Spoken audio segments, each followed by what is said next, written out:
I turned 72 last spring, though I have never been one for birthdays. Numbers don't mean much when you've lived long enough to see people change faster than the seasons. My name is Selene Waverly. I used to teach art at a public high school in Savannah, quiet work, patient work. The kind that leaves your hands stained with charcoal, but your heart still gentle. I've always believed beauty doesn't need to announce itself. That morning, I had pressed the same belief onto my hair, my dress, my breath. I wore silver silk, modest but steady, the way my late husband would have liked.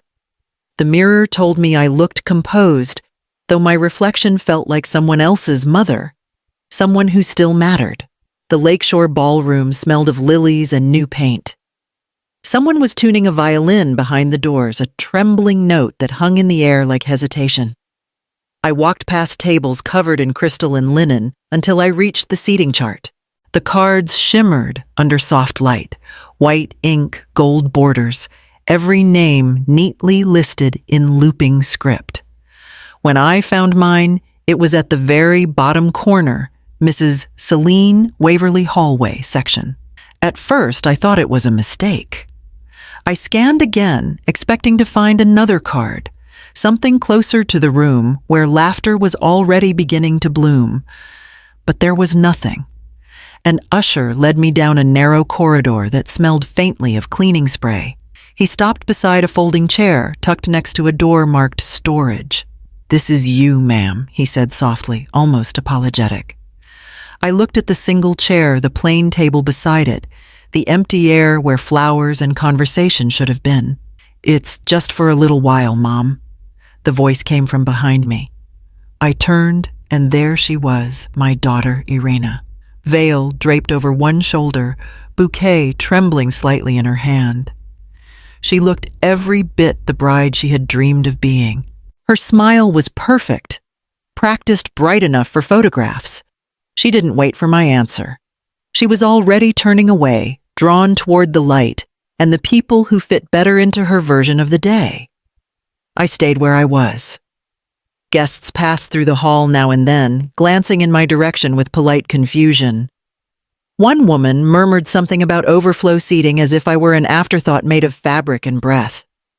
I straightened my back and folded my hands in my lap. My gift, wrapped in silver paper and tied with pale ribbon, rested against my knee. I had chosen it carefully, a crystal frame for her new home, a symbol of beginnings. The violin inside began to play the opening notes of the processional. Applause followed muffled through the wall. I stared at the closed door and felt the same old ache of being near something beautiful, yet never invited to touch it. When the song changed, I stood. My legs ached from the stillness, but my heart had already made the decision.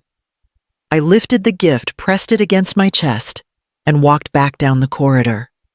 No one stopped me. No one called my name.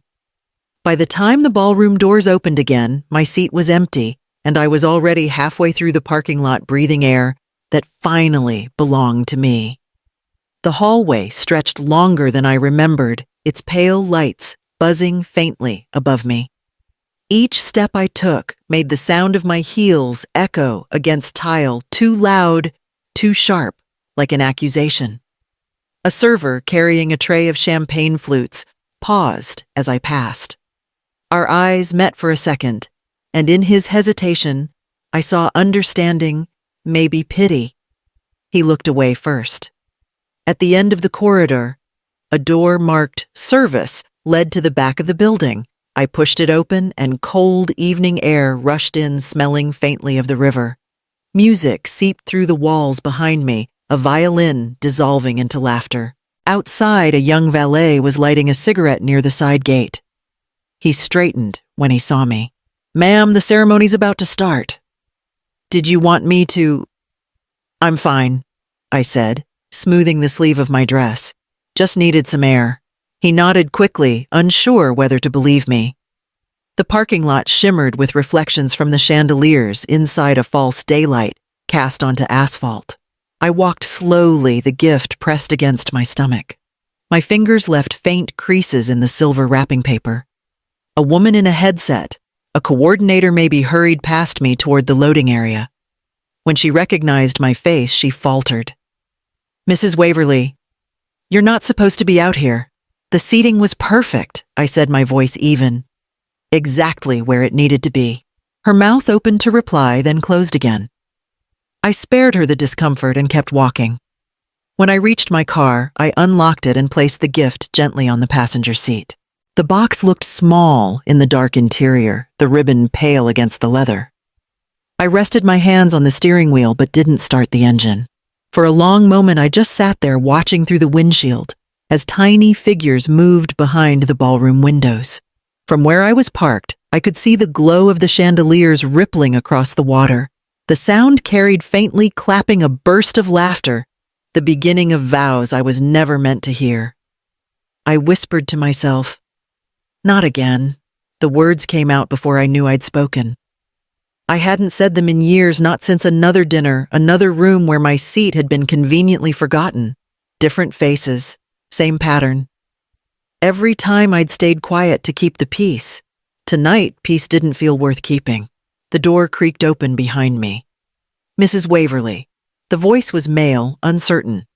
I turned to see the valet again, his cigarette gone. "Do you want me to bring your car around front?" "No need," I said softly. "I can drive myself." He hesitated. "It's a beautiful evening, ma'am. They'll probably notice you're gone soon. I doubt that." I smiled, not unkindly. "But thank you." He nodded, retreating toward the entrance, as if carrying someone else's guilt. I started the car. The headlights cut across the trees lining the property, catching the edge of the sign that read, "The Lakeshore, at Dorset Hill Events and Weddings." The letters gleamed gold for an instant, then disappeared into darkness as I shifted into gear. Through the open window, I heard the faint swell of applause from inside. It sounded distant, like rain hitting another roof. I thought about the years spent helping Irena with everything she needed. College tuition, her first apartment deposit, the down payment when she said she couldn't manage it alone. She'd thanked me then with the same smile she used today, flawless, practiced, safe from feeling. As I drove down the gravel path, the laughter dimmed behind me until it was just wind. My hands steadied on the wheel. I didn't look back at the ballroom or the shimmering river beyond it. Some things aren't worth watching once you finally understand your place in them. By the time I reached the main road, the gift on the seat beside me had stopped trembling with the engine's hum. It looked almost peaceful there, waiting just like I had for far too many years. When Irena was born, I was 35 and already tired of being practical. My husband, Thomas, had been the dreamer of the two of us. He saw possibility in everything, the cracked porch steps, the empty lot behind the church, even in me. He used to say, "Selene, you hold the world like it's fragile, but you're the one keeping it steady." I never believed him until the morning he didn't wake up. The doctors called it sudden. I called it cruel. He was 42, a man who still kept his shoes by the door in case we decided to drive to Tybee Island on a whim. After the funeral, Irena, only 10, then followed me from room to room like a shadow that didn't know where to stand. She didn't cry much, just kept asking when he'd come home, her small voice cracking on the word, "When?" I opened an art studio a few months later on Habersham Street, upstairs from a florist who liked the smell of turpentine.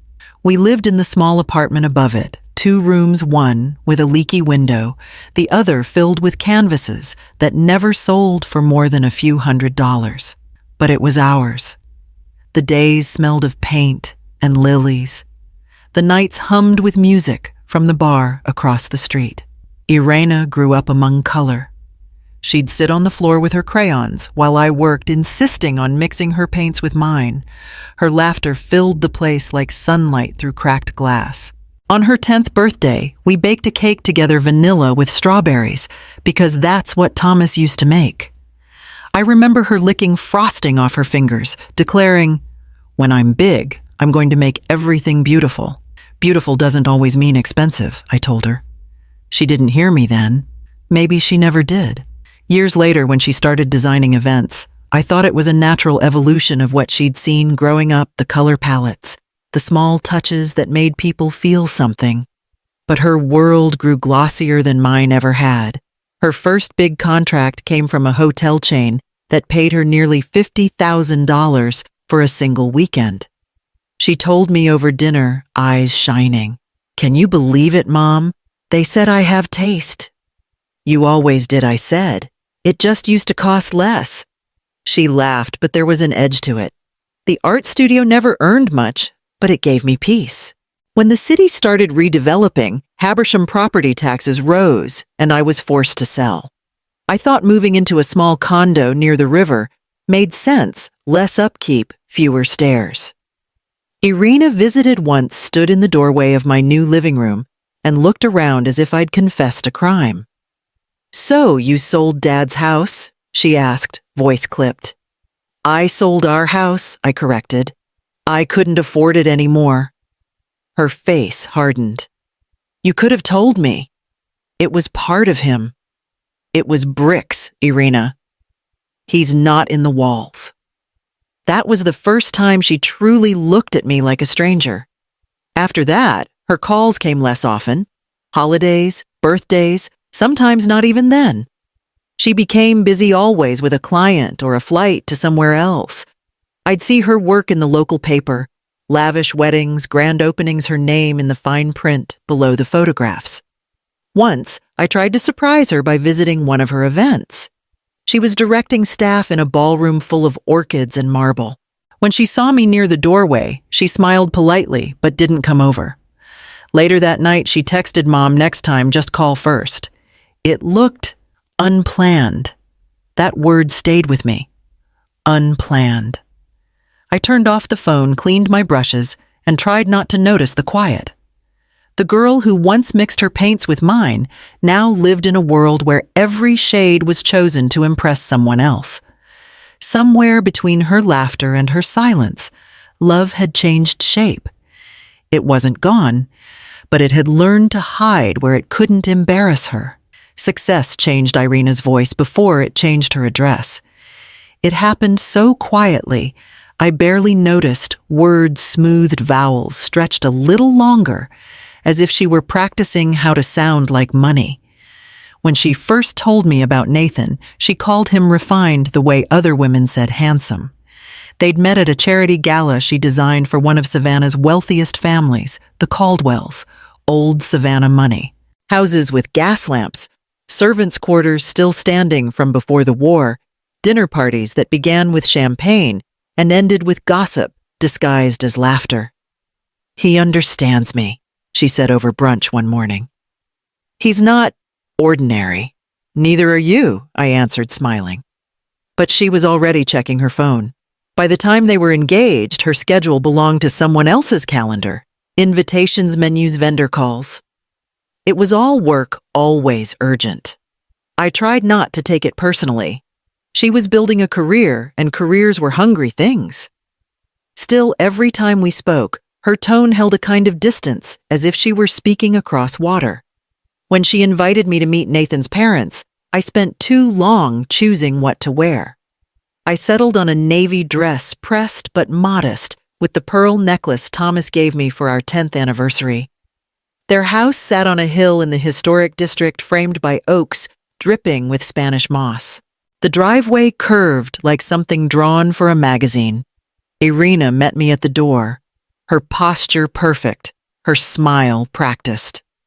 "Mom, this is Nathan's mother, Margaret, and his father, Charles." Margaret extended her hand, fingers cool as porcelain. "So lovely to finally meet you, Mrs. Waverly." "Selene," I corrected gently. Her lips didn't move much when she smiled. Of course. Dinner was served in a room lined with portraits. The table gleamed with crystal silver cutlery, and a silence that asked you to prove you belonged there. Nathan sat beside Irina, attentive, kind, in the quiet way of men who learned not to interrupt wealth. Charles Caldwell carved the roast. "Irina tells us you're an artist," he said. "That must be fulfilling." I folded my napkin once before answering. It was for a long time. I retired a few years ago. Margaret tilted her head. And you still live near the river, yes? Such a charming area if you don't mind the humidity. Her tone made it sound like humidity was a moral failing. Irina cut in quickly. Mom's condo has a beautiful view. She's very comfortable there. I nodded, though the way she said comfortable felt like a polite correction. Between courses, the conversation turned to travel business, mutual acquaintances, names that floated just out of my reach. Irina laughed at the right moments, her laughter polished to match theirs. Each time I tried to join in, she glanced at me, her eyes a quiet plea. Don't say too much. Don't say it the wrong way. At dessert, Margaret complimented Irina's engagement ring. A perfect fit, she said. It was my grandmother's, Nathan added. We wanted something traditional. Irina looked down at her hand, smiling faintly. It's exactly what I hoped for. She didn't look at me. I couldn't help remembering her 8th birthday when we made paper rings from tinfoil and laughed until the glue stuck to our fingers. Back then, she'd said the best part of jewelry was pretending. After dinner, Margaret offered coffee in cups so thin I could see light through them. Irina carried herself with the confidence of someone who'd passed an invisible test. I had never felt so much like an extra in my own child's life. When I stood to leave, Margaret touched my arm lightly. You must be very proud, she said. I am, I replied. Always. Irina walked me to the door. Outside, the night air was heavy and fragrant. She hugged me quickly, careful not to smudge her dress. Thank you for coming, she murmured. They really liked you. That's good, I said. Did you? Her smile faltered. Mom, please, don't make this about feelings. Tonight was important. I know, I said quietly. That's why I kept mine to myself. For a moment, her eyes softened, almost the girl I once knew. Then the front door opened, spilling light across the porch, and she straightened her shoulders. Drive safe, she said. I nodded. Stepping into the dark. From the street, their house glowed like something behind glass, beautiful, unreachable. The wind lifted the moss from the branches, and I thought of her laughter as a child, messy and free, before she learned how to polish it for strangers. That night I understood that the higher she climbed, the smaller my voice became. The envelope arrived on a Wednesday 1 week after the local paper announced the date of Irina's wedding. It was thick cream-colored, the kind of paper that whispers money when you touch it. I held it under the light, noticing the faint shimmer of gold edging. For a moment, I thought maybe she had written a personal note inside something just for me. When I opened it, confetti slipped out, tiny cutouts of doves and hearts scattering across the table. The card itself was elegant, embossed lettering on heavy cardstock. Mr. Nathan Caldwell and Ms. Irina Waverly request the honor of your presence. I read the line twice. My fingers stopped halfway down the page where my name sat in small print near the bottom, Mrs. C. Waverly. C. Waverly. Thomas's initial, not mine. The name of a man gone for over 30 years, reduced now to a typo, or an oversight that someone printed on hundreds of invitations. I traced the letter once with my thumb, then flipped the envelope over. No note, no +1, no mention of family table or seating. Just a line at the end that read, black tie optional, as if I needed instruction on how not to embarrass her. I stared at the invitation for a long time, the silence of the house pressing in around me. Then I picked up the phone. When she answered, her voice was quick, almost cheerful. Hi, Mom. I was going to call you later. Did the invitation come? It did, I said. It's very beautiful. Good. We used a calligrapher from Charleston. She's incredible. Yes, I said quietly. Though it seems I'm listed as Mrs. C. Waverly. There was a pause, short but sharp.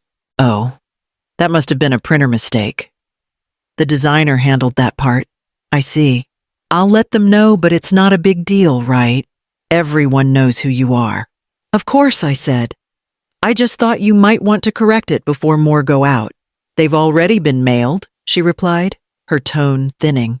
Mom, please don't make this a big deal. It's just an initial. I pressed the phone closer to my ear, hearing the sound of voices in the background laughter music. I understand, I said. Are you okay?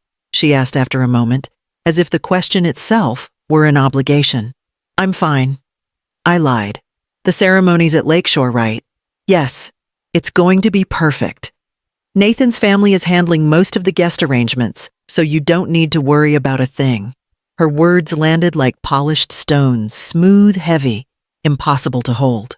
I never do, I said softly. She laughed, not unkindly, but distracted. You sound tired. Try to rest. Okay? It's going to be a long day for everyone.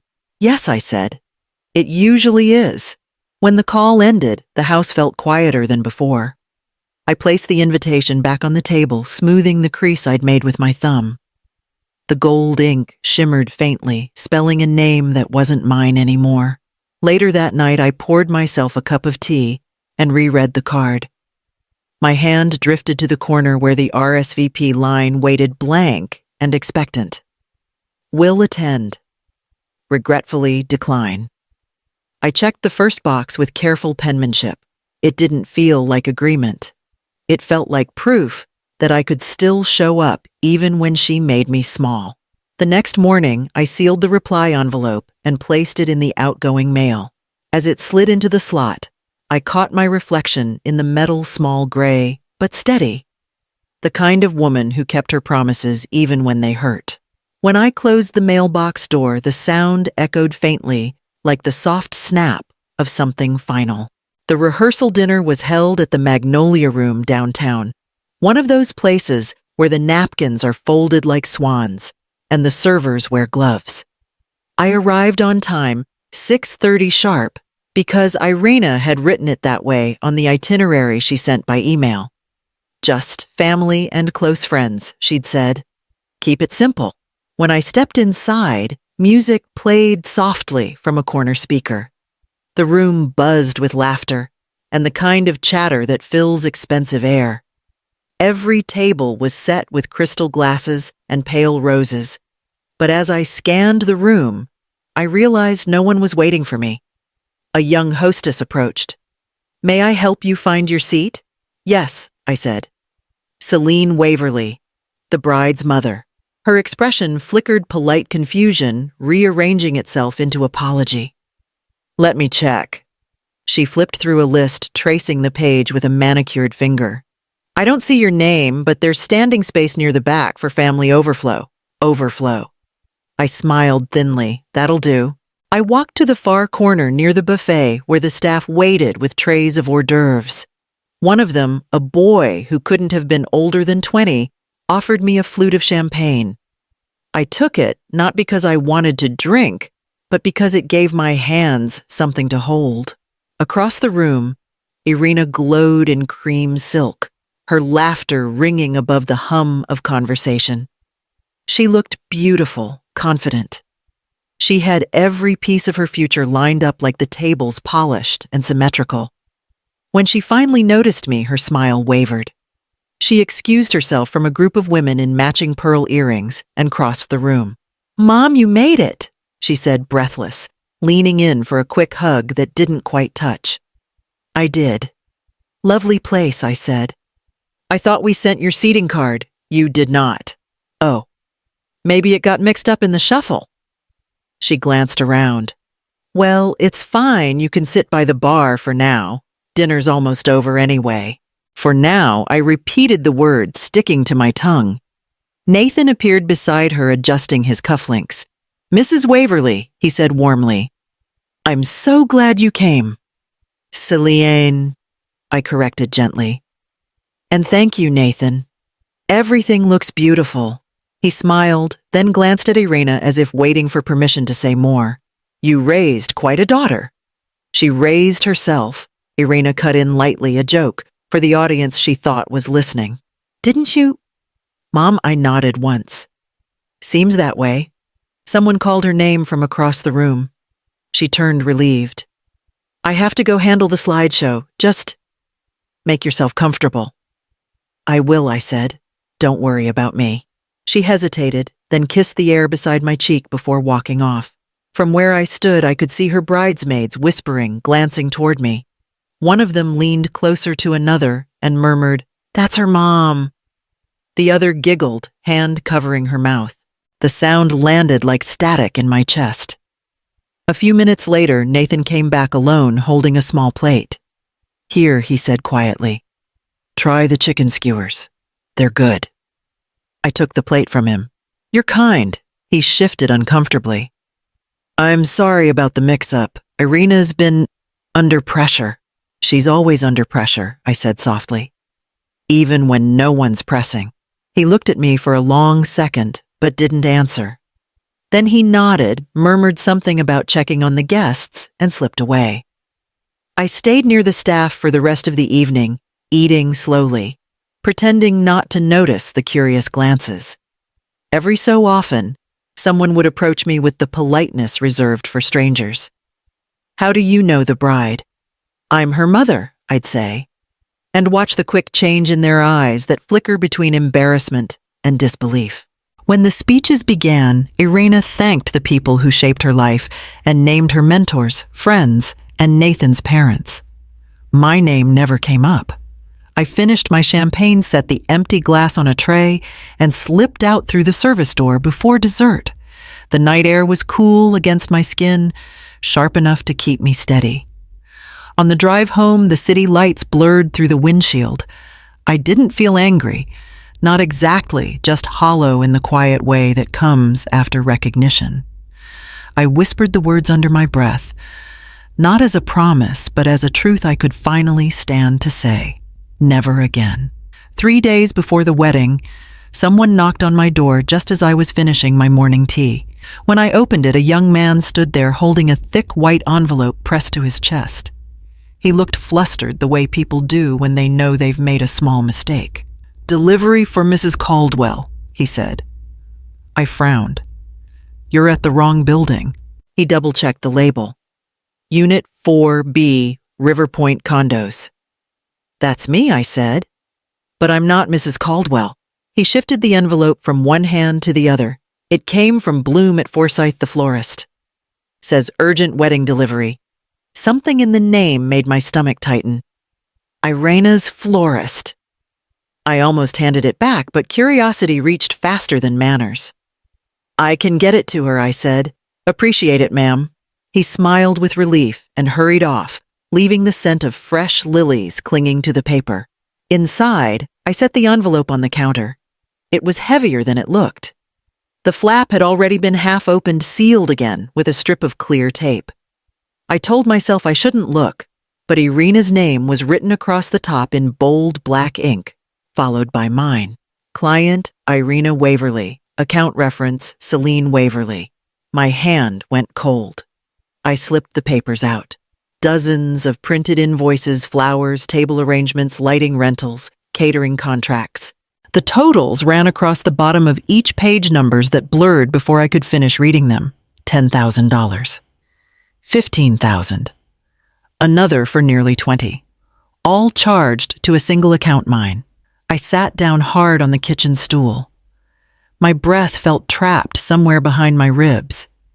Each page carried my old check number in neat black type, the same book Irina had borrowed last year when she helped me with my tax filings. I'd forgotten to ask for it back. For a moment, I convinced myself it was a clerical error. Maybe a deposit mistake. Maybe someone typed the wrong name. I reached for my laptop and opened my online banking. The screen loaded slowly, as if even the internet wanted to soften the blow. When the numbers appeared, they told the truth plainly. 5 withdrawals over the past 6 weeks. Each one matched the invoices to the cent. The total was more than $70,000, nearly everything I'd saved from the sale of the old house. My first impulse was to call her. My hand hovered over the phone, but I stopped. I could already hear her voice. "Mom, you're overreacting. It's a temporary transfer. I'll fix it later." She always said later like it was a place we'd both live long enough to see. I took a slow breath, set the phone down, and started sorting the papers. Every page went into order by date, stapled neatly. Years of teaching had left me with the habit of organizing pain before feeling it. Then I switched on the printer and began to make copies. The sound of the machine comforted me, steady, mechanical, neutral. With each sheet that slid out, the panic turned into something sharper, quieter. Not anger yet, but awareness. When I finished, I tucked the originals back into the envelope and sealed it again with tape. The copies went into a plain manila folder. I wrote one word across the front in small, steady letters. Records. I sat there a long while listening to the hum fade from the printer. My hands trembled once before going still. On the counter beside me, the teacup had gone cold. I turned off the light, placed the folder inside the drawer of my writing desk, and locked it. My reflection in the dark window looked older than I remembered, but steadier too. I whispered, "So this is how she funds perfection." Then I closed the drawer, hearing the soft click of metal quiet, and final, like a promise forming in the dark. The morning of the wedding began too quietly. The city was still half asleep, the streets damp with the kind of light that makes everything look fragile. I woke before sunrise, though I hadn't really slept.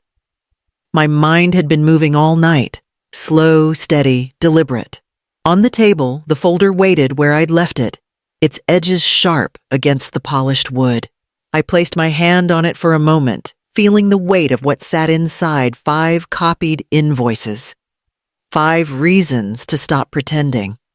I made tea, though I didn't drink it. The steam rose and faded in front of the window as the river caught the first light. I'd lived long enough to know that truth rarely needed volume. It only needed a place to stand. After breakfast, I opened my closet and chose a simple gray dress. Not the one I'd worn for the rehearsal dinner, and not the one I'd once saved for better days. Just something quiet. Something I wouldn't mind remembering. At the desk, I unrolled a sheet of silver wrapping paper, the same kind I'd used for Irina's gift months ago. My hands worked carefully, folding the edges with the precision I used to teach my students when framing their work. Inside, beneath a crystal photo frame, I laid the photocopied invoices in perfect alignment. The frame itself had been meant as a wedding gift, a symbol of new beginnings. Now it would hold something closer to truth. I added a small note written on ivory stationery, my handwriting slow but steady. To love without respect is to decorate a hollow room. I folded the note and slid it beneath the top sheet before sealing the box. The ribbon I tied was pale gray satin, almost silver, under the light. My fingers trembled once, but not from fear. When everything was ready, I set the box gently inside a cloth bag and locked the door behind me. The air outside carried the scent of wet magnolias. A neighbor greeted me as I crossed the parking lot, but I barely heard her. Driving through Savannah that morning felt like moving through a photograph. Every street looked too still, every sound too distant. I passed the river, the park, the narrow brick alleys lined with ferns, and thought of all the times I'd waited for Irina to need me again. The irony was that she always did, just never in the way I hoped. Halfway to the venue, my phone buzzed with a message. I glanced at the screen. It was from Irina running late mom. "Don't stress, okay. Today's about joy. Joy." The word made me smile, but only for a moment. When I reached the lakeshore grounds, the parking lot was already filling with cars. The place looked polished, perfect, the kind of beauty you pay for by the hour. I parked near the back, out of the way, and turned off the engine. For a few seconds, I sat there, both hands on the steering wheel, watching my reflection in the rearview mirror. My hair was pinned neatly, my lipstick pale, my eyes calm. I didn't look angry or broken, just awake. I reached for the bag, feeling the cool smoothness of the box beneath the fabric. I thought about the line I'd written, how true it felt. Not bitter, not vindictive, just clear. Stepping out of the car, I straightened my shoulders and walked toward the building. The music inside was faint, distant piano notes drifting through the morning air. As I approached the entrance, a young planner spotted me and smiled nervously, clipboard in hand. "Mrs. Waverly." "You're early." "I suppose I am," I said. "It's good to be early for certain things." She nodded, uncertain what to say, and turned back toward the doors. I followed slowly, feeling the shift in the air as the scent of lilies reached me, familiar, overwhelming, deliberate. The gift rested securely against my arm as I stepped through the doorway. For once, I didn't need an invitation or a chair to prove I belonged. The truth was already wrapped, waiting to find its place. The wedding day unfolded like a play I already knew the ending to. When I arrived, the valet took my keys with the same polite indifference I'd grown used to. Inside, the air smelled of lilies and polished marble. Everything beautiful, everything borrowed. I spotted Irina near the entrance, surrounded by bridesmaids in pale blue. She looked perfect, her hair arranged in soft waves, her gown heavy with beads that caught every glint of light. For a moment, I saw the little girl who once twirled in my studio, wearing sheets like capes. Then she turned, saw me, and the distance between us returned. "Mom," she said brightly, as if the sound of my name surprised her. "You made it. I said I would." She stepped forward, careful not to wrinkle her dress, and gave me a hug so brief it felt like an apology. Cameras flashed nearby. "Just one photo," she said through her smile. "Nathan's mom wants some family shots for the album." A photographer positioned us near the floral archway. Irina leaned in just enough to touch my arm. "Smile, Mom." I did. Years of restraint had taught me how. When the flash went off, she pulled away before the light faded. "You look lovely," she said, the words landing like obligation. "So do you." "Thank you." Her eyes flickered toward the planner standing behind her. "They'll take you to your seat now. I'll see you after the ceremony, okay?" The planner, a young woman with trembling hands, gestured toward a side corridor. "This way, Mrs. Waverly." I followed, heels clicking softly against the marble floor. The music was beginning, guests murmuring, strings tuning. We stopped at a narrow hallway that branched from the main ballroom. A single folding chair stood beside a decorative screen half hidden behind the door marked Service Access. A table with extra linens blocked part of the view. "Here we are," the planner said, smiling too quickly. I stared at the chair, then at her. "Is this where she asked you to place me?" She hesitated.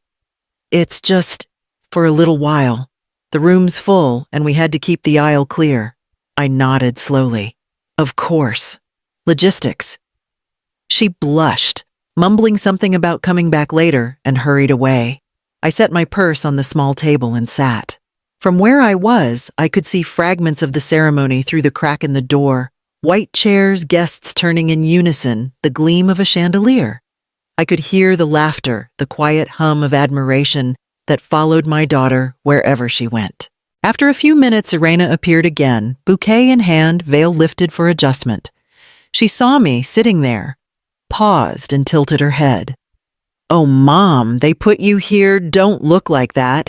It's just until everyone's seated." "It's fine," I said. She lowered her voice, still smiling.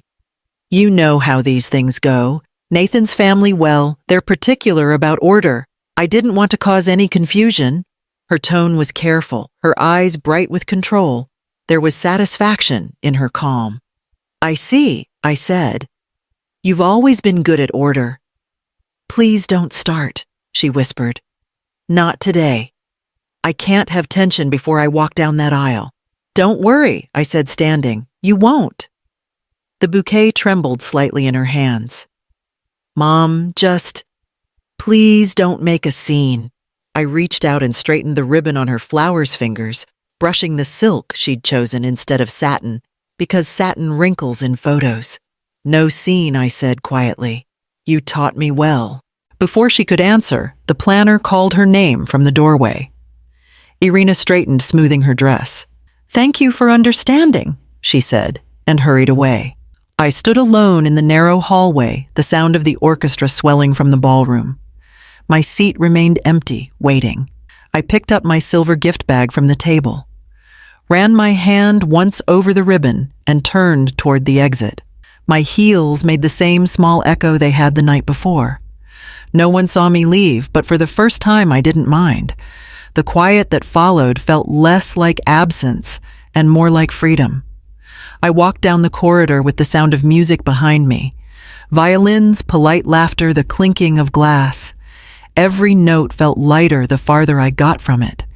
The silver box in my hands gleamed under the soft light, its ribbon catching on the edge of my sleeve. It was heavier than it should have been, though maybe it wasn't the box at all. At the end of the hallway, 2 waiters stood near the service door, whispering. One of them looked at me, then away the way people do when they recognize something private, but choose not to ask. I nodded to them, and they stepped aside. The air outside was cool and faintly sweet from the nearby river. Cars lined up by the entrance valets, moving quickly, jackets catching the wind. No one noticed me. That was nothing new. I stopped near the display table at the front, where all the gifts were arranged for photographs. Dozens of boxes wrapped in gold and ivory, stacked like a still life painting of affection. I could see the photographer setting his lens, arranging angles so that everything looked effortless. The planner, same young woman from earlier, was rearranging ribbons. When she saw me, she blinked in confusion. "Oh, Mrs. Waverly, you're not supposed to be out here yet. The ceremony's just about to begin." "I know," I said softly. She hesitated. "Would you like me to help you find your seat again?" "No need. I've already found it." Before she could respond, I stepped forward and placed the silver box on top of the others, right in the center where the light hit it best. The ribbon shimmered under the camera flash, calm and beautiful. The planner tilted her head. "It's lovely," she said. "Yes," I replied. "It is." She smiled, distracted by a call on her earpiece, and hurried away. I stayed a moment longer, watching as the photographer adjusted the frame to include my gift in the perfect shot. The flash went off, one bright burst, then silence. For years I had tried to make myself smaller around my daughter, careful not to embarrass her, careful to stay out of the frame. Now my name sat quietly inside that box, written on invoices she could never erase. I didn't need to raise my voice for it to be heard. I walked past the line of guests arriving late, their perfume thick in the air. No one stopped me. The valet gave me a polite nod as he handed keys to a man behind me, and I kept walking. The parking lot sloped toward the water. From there, I could see the river glowing with scattered lights from the city. The air moved gently, carrying the faint echo of applause from inside the ballroom. I rested the gift bag against my hip for a second longer, then let my hand fall empty. My fingers felt light-free. I thought of Thomas, of the long years of holding everything together, of every time I'd said it's fine when it wasn't. As I reached my car, I looked back once. Through the tall windows, chandeliers sparkled like suspended stars. The music had started again, swelling over the murmurs of people who would never notice the absence of one quiet woman. I opened the door, the metal cool beneath my palm, and sat down. For a moment, I listened to the engine hum before turning the key. The road out of Lakeshore curved alongside the river, the same one that had carried so many of my memories through this city. Its reflection shimmered silver like the ribbon I'd tied that morning. I didn't smile or cry. I just breathed steady and full. Behind me, the music grew faint. Ahead, the road opened under the pale light of dusk, clean and calm, the sound of freedom dressed as silence. Inside the ballroom, the world was golden.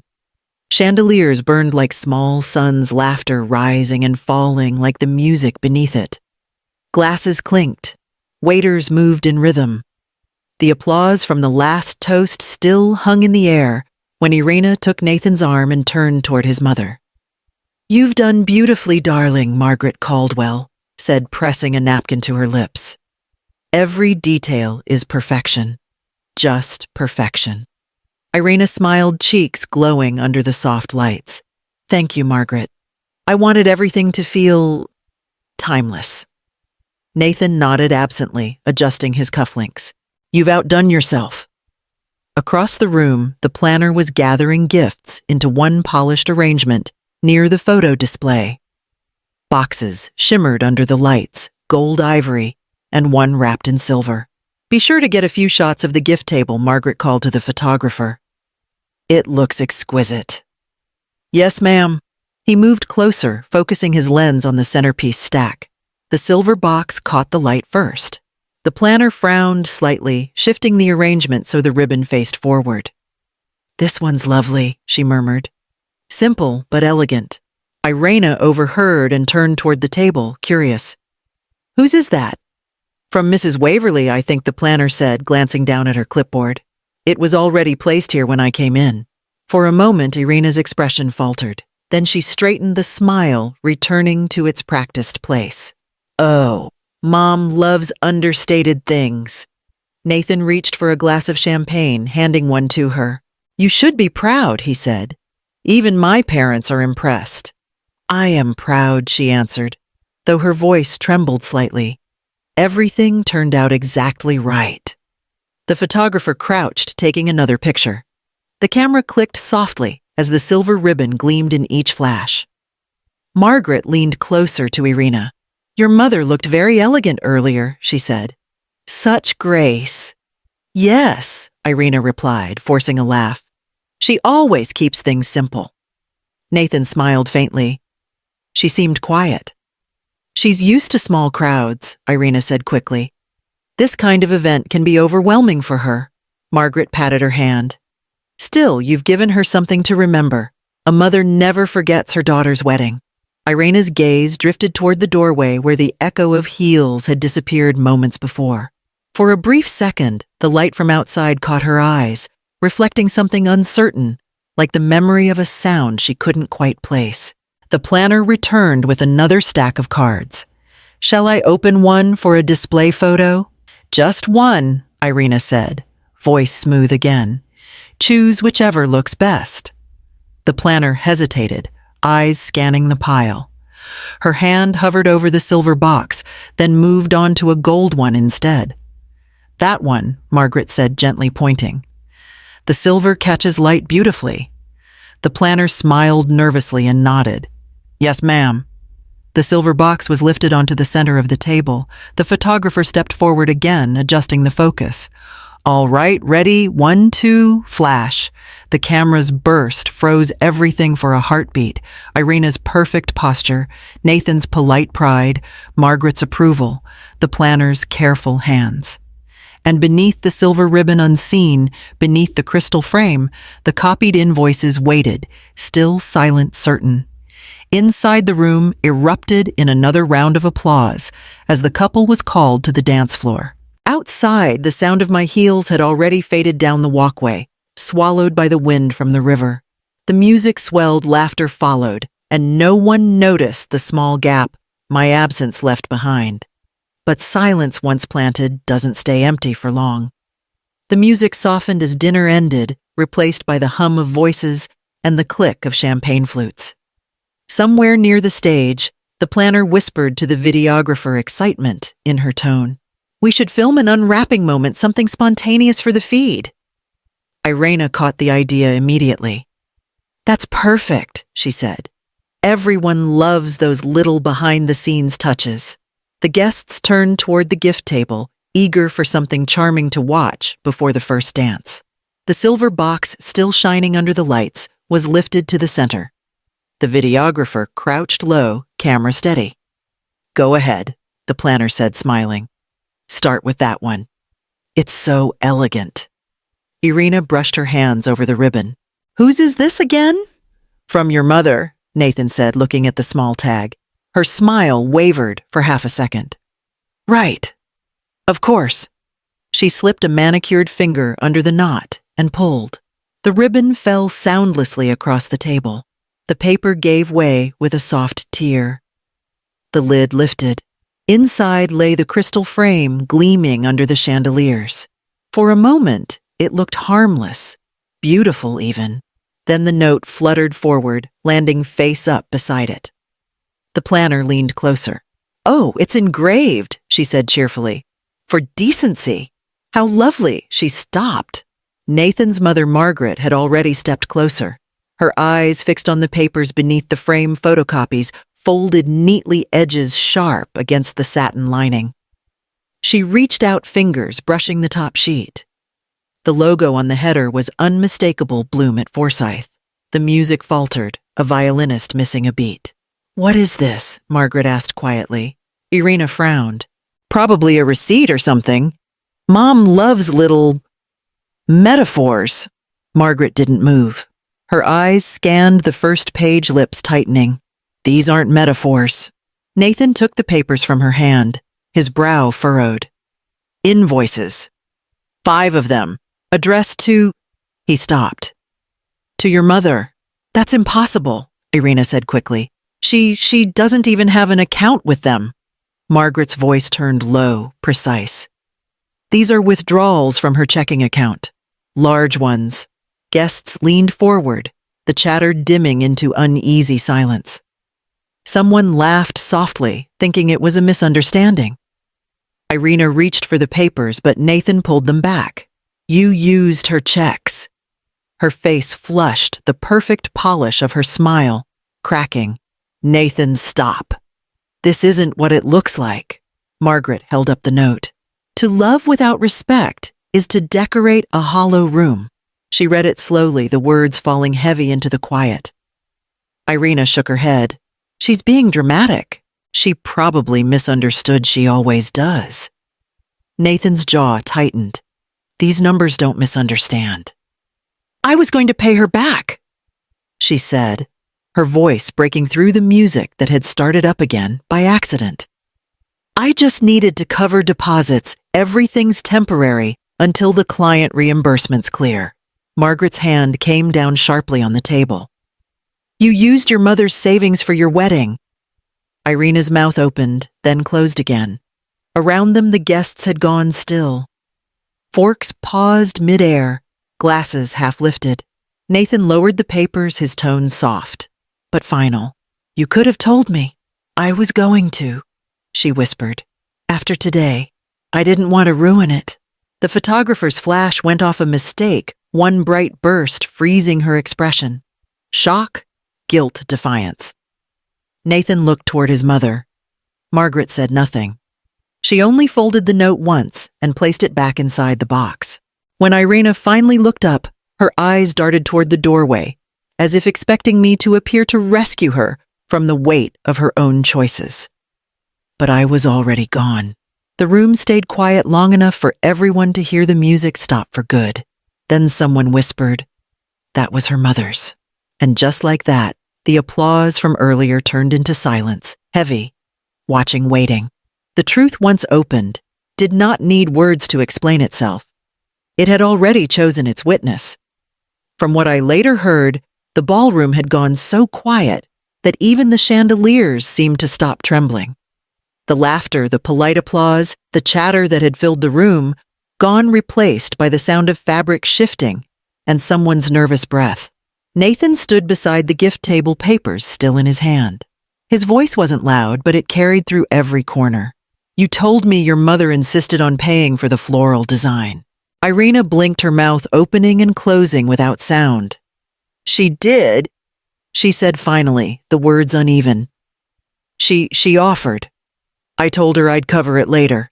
Margaret Caldwell stepped forward, her expression sharp but steady. Offered. The invoices say withdrawn.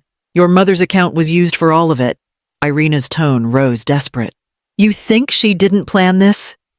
She's always wanted to embarrass me. She probably sent those herself to make me look bad.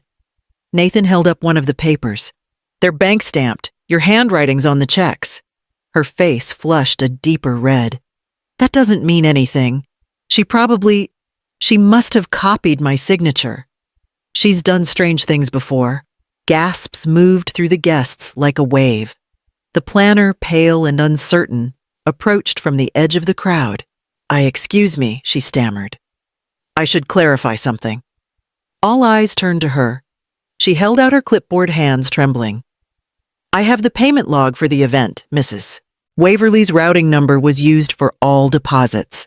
And she hesitated. The messages attached to each payment were sent from your number, Ms. Waverly. Nathan took the clipboard and read aloud one of the notes. Use Mom's account. It's faster. She won't mind. The sound of his voice broke something invisible in the air. Someone near the back whispered, "Oh my God." Irina's breath hitched. That was taken out of context. Nathan turned to her fully. Out of context, you lied to me, to your family, and to mine. You built this wedding on money that wasn't yours. Tears welled in her eyes, glistening, but unconvincing. I did it for us, Nathan. Everything had to look right. You don't understand, she makes me feel small. Margaret's voice was quiet, but cold. She raised you alone and you repaid her with theft and humiliation. I didn't humiliate her, Irina cried. She humiliated me. She's been trying to ruin this day since the moment she walked in. Your mother didn't ruin it, Margaret said softly. You did. You humiliated her, not the other way around. The planner stepped back, head bowed. No one moved. The orchestra had stopped entirely. The silence felt like punishment. Nathan stared at Irina for a long moment, his jaw tightening. Do you have any idea how cruel this is? I said. I'll fix it, she pleaded. I'll call the bank. I'll send it all back. It's not about the money, he said. It's about respect. You don't even know what that means. The microphone on the stage crackled, amplifying the last line through the speakers. A few guests turned away, unable to watch. Irina looked toward the doors, as if expecting me to appear to shield her from this unraveling.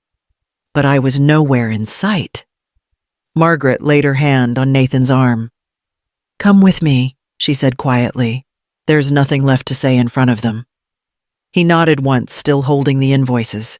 As they walked toward the exit, the guests parted the way people do when something holy or ruined passes through. Irina stood alone beside the silver box, her dress gleaming under the unforgiving light. She reached for the note still resting there, but her hand stopped halfway, shaking. No one spoke to her. No one clapped. The music didn't return. Only the faint creak of the door closing after Nathan filled the room. Somewhere beyond it, the river wind rose, carrying the echo of her mother's silence, heavy, clean, and final. By the time Irina realized no one was speaking, the air inside the ballroom had turned heavy. The guests stood scattered between tables, their voices low, their glances sharp. Somewhere near the entrance, a child began to cry softly, and the sound cut through the stillness like a thread snapping. Nathan stood a few feet from her, the invoices still in his hand. His face was pale, not with anger, but something colder understanding. We'll talk to lawyers on Monday, he said, his tone even stripped of emotion. Right now you should gather yourself. Irina's breath came out in small, broken gasps. Lawyers! Nathan, no. You're overreacting. You stole from your mother, he said quietly. You lied to me. You lied to everyone here. It wasn't stealing, she cried. It was a mistake. I was going to put it back. I just needed everything to look perfect. You don't know how much pressure I was under. Nathan slid his wedding band off and placed it on the table beside the silver box. The tiny sound it made against the wood seemed to echo far too loud. Perfection isn't built on lies, he said. She stared at the ring as though it were proof of something that could still be fixed. Don't do this, she whispered. Not in front of them. Margaret stepped forward, her voice quiet but clear. You brought them here to see your version of success. Now they're seeing the truth. That's still yours, too. Irina turned on her. You've never liked me. You've been waiting for me to fail since the day I met your son. This isn't about me, Margaret said.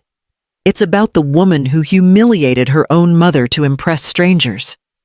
I didn't humiliate anyone, Irina shouted, her voice cracking. She humiliated me.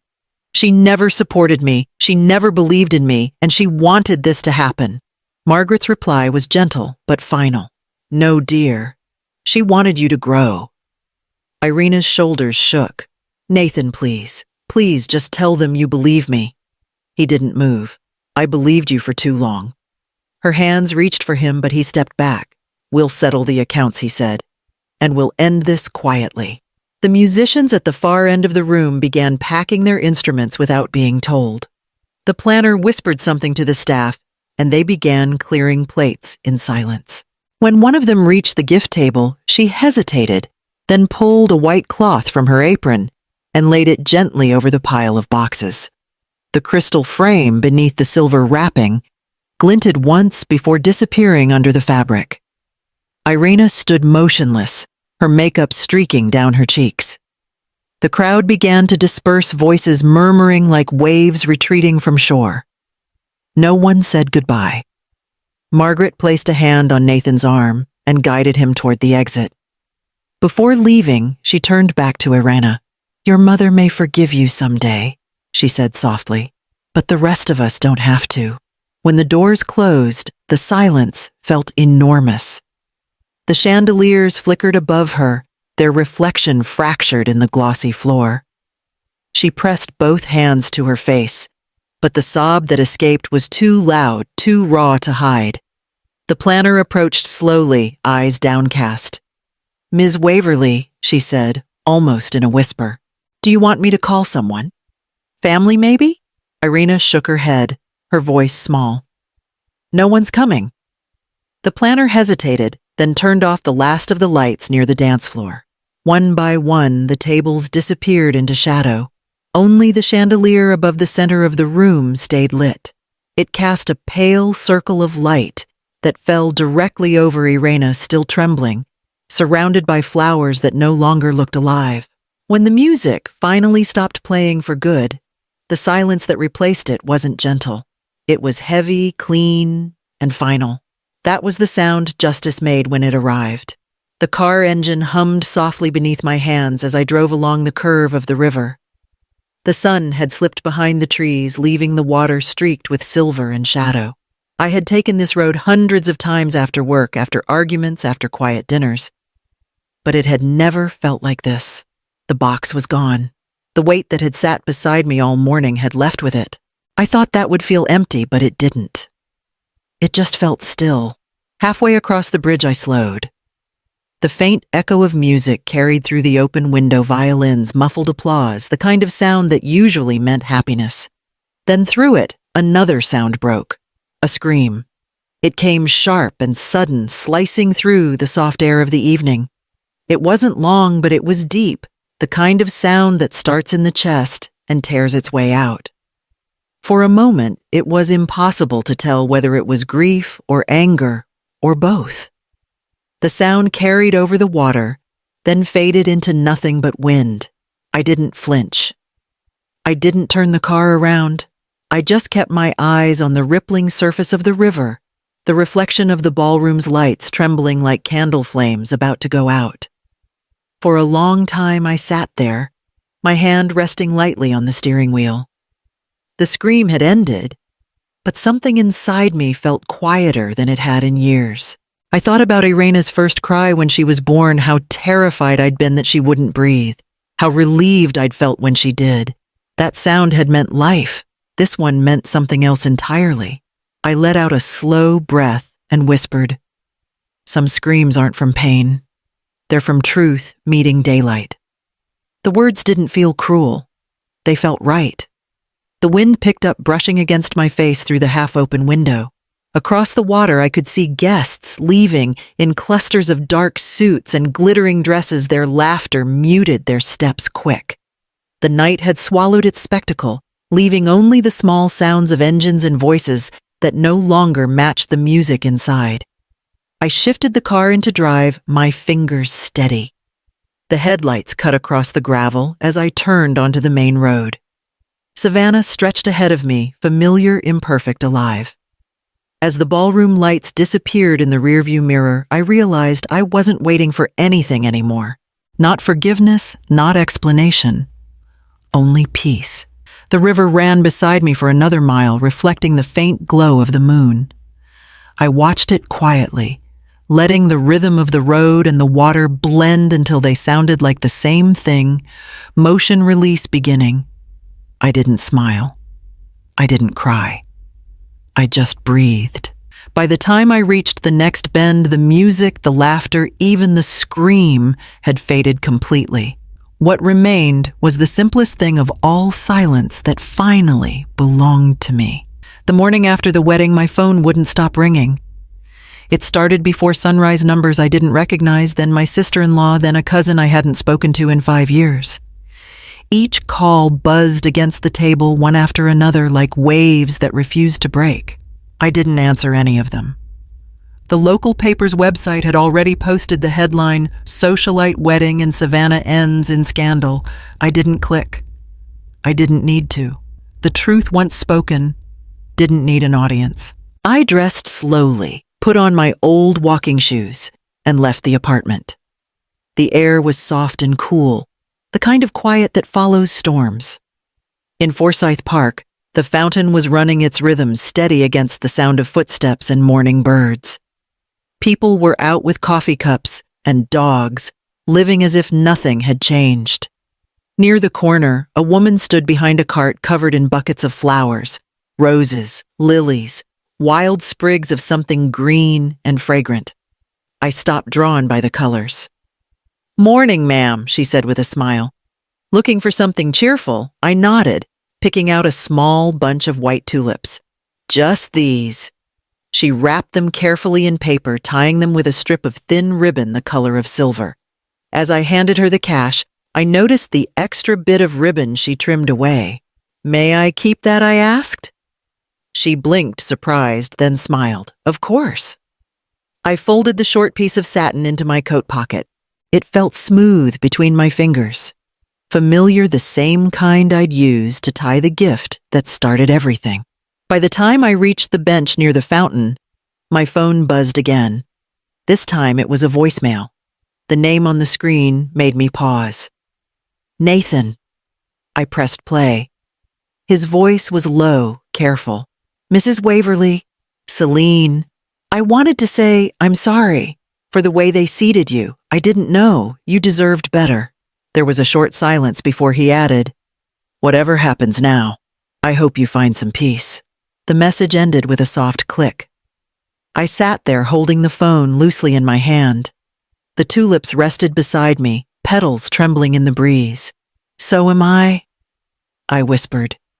Not to him, not to anyone, but it taught us both.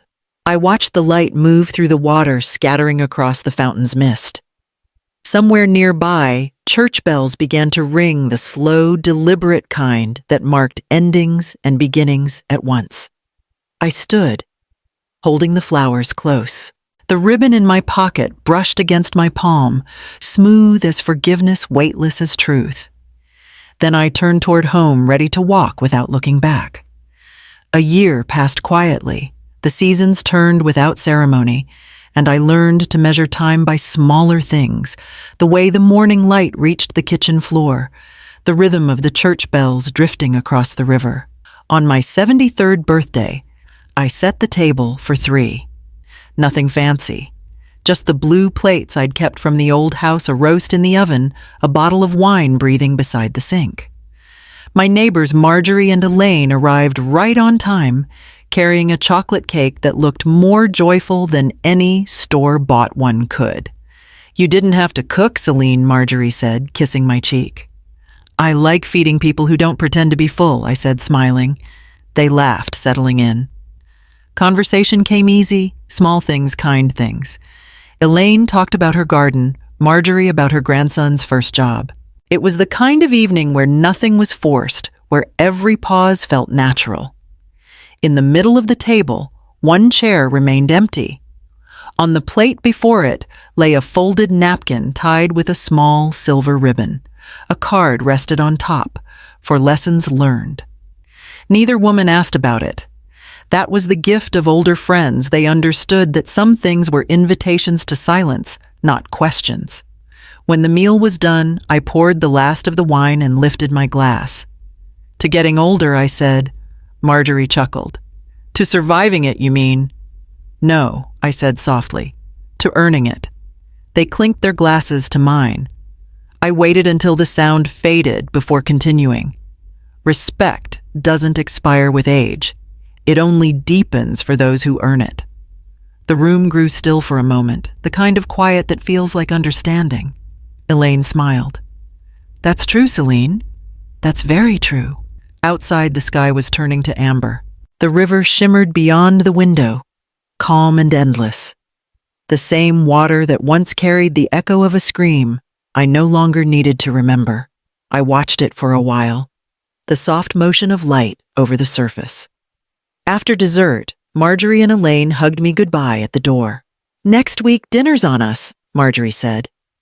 I'll hold you to it, I replied. When the door closed, the house returned to its gentle stillness. I gathered the dishes, rinsed them one by one, then returned to the table. The empty chair waited quietly in the lamplight napkin, still folded, ribbon still shining. I touched the edge of the card. The handwriting was mine, but the message felt shared. For lessons learned. The wind outside moved through the trees soft enough to carry through the screen door. I let it fill the room for a moment, the sound of peace finding a voice of its own. I sat down, eyes on the river. The reflection of the moon rippled across the water, familiar, forgiving. Sometimes the cruelest insult becomes the moment you remember your worth. And when silence is chosen, it still echoes, but this time it echoes kindly.